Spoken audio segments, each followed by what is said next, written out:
A narcissist lies. Now that's pretty obvious, and that's pretty common for most people to be like, yeah, like that makes sense. Be like, how do they actually get to the place where they believe their lies?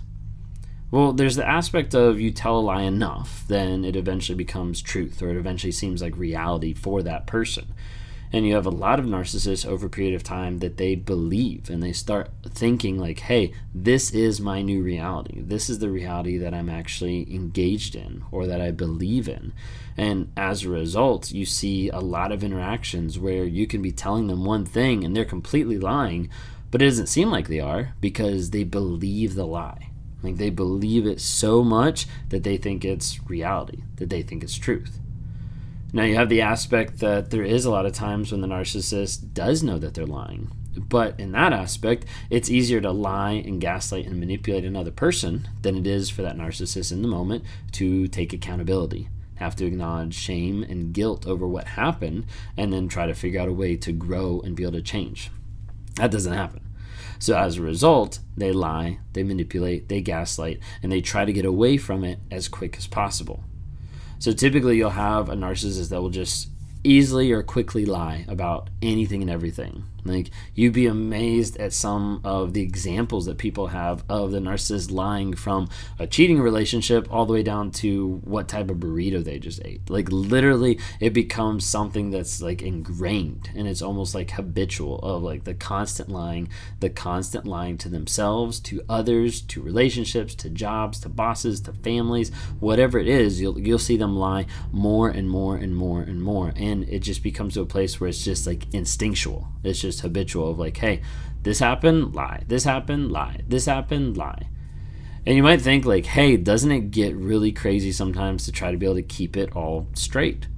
And the answer is yes. Like that's why sometimes you'll have different moments of like episodes of like rage, or like all of a sudden maybe like crying or like breaking down or like different things like that, because there's different times where all the strands of reality are coming at the narcissist or the person who's lying so much that it can get overwhelming and be like, I don't even know what's true anymore. I don't even know what's right anymore. I don't even know what's going on.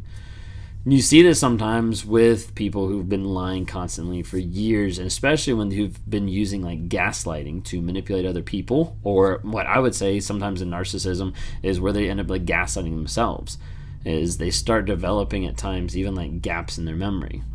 Now, I'm not saying like, oh, they didn't just remember that argument, but I'm saying sometimes it gets to the place of where different places in their mind are almost like blackouts.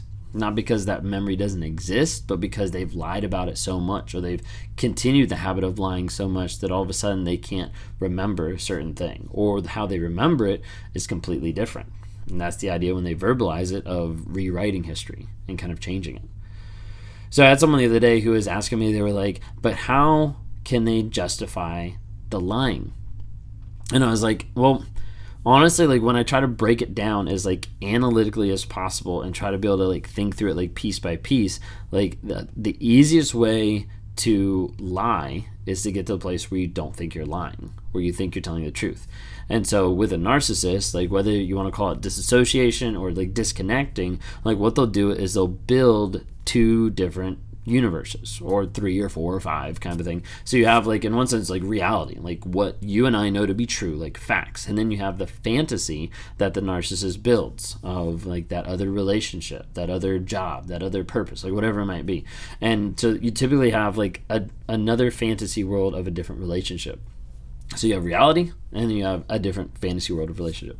And so what happens is you have the narcissist in reality that's saying, hey, this is what's happening, okay? And then there's a quick switch.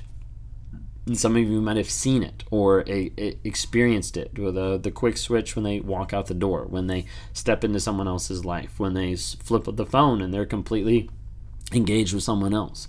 So there's a quick switch into a different reality, okay? And in this reality, you tell the truth as much as possible. And then in this reality, you tell the truth as much as possible. But the difference is when you look at both those realities from a crisscross standpoint, both realities are actually lying to each other. So the narcissist will be married to someone and be telling the other person like, oh, we're getting a divorce, or oh, like we're actually not together, or oh, we're actually separated. Then they'll be with this person and they'll be like, oh, like this person is just someone that I used to know. Like this person is just an old friend or whatever. And you start having lies upon lies upon lies that go back and forth.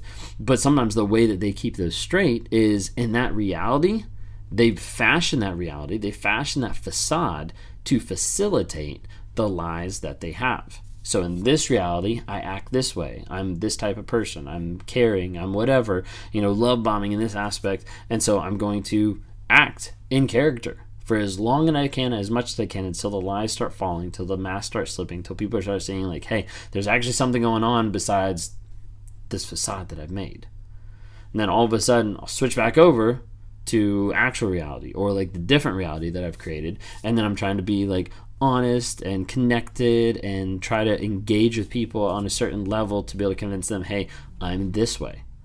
So it's almost like the narcissist gets to the place at times where they can gaslight themselves so much that they try to disconnect it completely. So when I'm in this reality, I tell the truth, which is just a bunch of lies, and then over here I tell the truth, which is just a bunch of lies. But it goes back and forth to the point where the narcissist starts gaslighting themselves of like, no, like this actually happened. I'm the victim. I'm this. Like this revolves around me. Like I wouldn't be here if it wasn't for this person, for this reason, for this excuse, all this type of stuff. And they end up trying to fabricate a story that's going to keep them safe in that false reality. And typically how they're going to do that is they're going to lie. And you'll see those lies happen over and over and over and over again. Now, some people are like, okay, well, they're just habitual liars. Like, yes, a lot of times they are.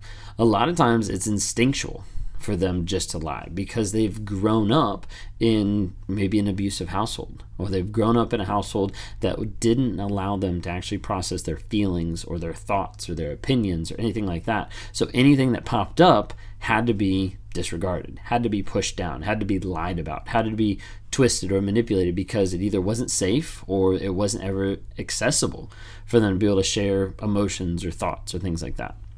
Now, I'm not saying that to have everybody be like, oh, like the poor narcissist. Like, I'm not trying to create a case for that. I'm just trying to say, like, hey, this is where it typically comes from. This is how a lot of times it's developed, where they start lying as a form of like self-preservation, and then they get to a point where they start lying about everything, and then they get to the point where those lies have engulfed them so much that it's multiple realities, like 5 different realities, 5 different people, like you name it.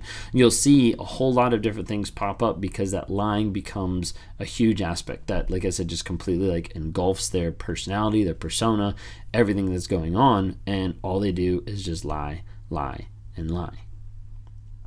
If you're with this type of person and you've seen habitual lying where they're not changing, they're not getting better, you've brought it up, you've confronted them, you've gone to counseling. Don't go to with a narcissist, go separately. But you've gone to different things, you've tried different things, like whatever it might be, and this person isn't changing. You need to make sure you're having some boundaries and consequences in place. Like if you're not willing to actually tell the truth in this relationship, then we're going to set the boundary of like, if you don't tell the truth, then there's no point in this relationship, because a relationship and love has to be built on trust. You can't build a relationship on a bed of lies. If you do, it's always going to fall apart because there's nothing stable for it to stand on. There's nothing stable for it to actually support a relationship that's concerned about each other, that's loving, that's caring about the other person. So if you're in that type of relationship and it's continual lying, set boundaries, but keep consequences. And make sure they understand, like, hey, this is my boundary. If you keep breaking it, this is what's going to happen. And then when it happens, you have to act on it. If you don't act on it, then it just means typically you're a pushover to the narcissist, and they're going to keep doing it. They're going to keep abusing you because they know they can get away with it. And they know in long term it won't matter because you'll still come back. You'll still do X, Y, and Z because of all that. Anyways, that's just my talk about lies. There's like a million more things I feel like I could say about lies. If you had this type of experience, if you had aspects of your narcissism or different things like that where your narcissist like was lying to you, like leave some comments. Like let people know like what you struggled with, because you'll find out the more you communicate about it, the more people actually have seen, experienced the same things that you're going through, and those lies and those gaslighting and manipulation don't make you crazy. honestly, a lot of times I have to tell people in one-on-ones, like, hey, what you're going through in this type of relationship is actually normal. And it's sad to say a lot of times it's normal, but I try to have people understand, because otherwise they come into it and they're like, oh, I feel crazy for everything that they put me through. And then they tell me everything that they put them through. And I'm like, no, you're not crazy. You've just been abused. And so we try to work to a place to get healing and growth and change. If you like what you see here, please subscribe. Share this video with someone who maybe you think needs to hear it today. Follow me on TikTok, Instagram, Facebook. Would love to interact with you there. If you're listening on Spotify or on Apple Podcasts, just give the episode a rating, just so we can try to spread the news about narcissism and also how to provide healing, growth, and change in people's lives.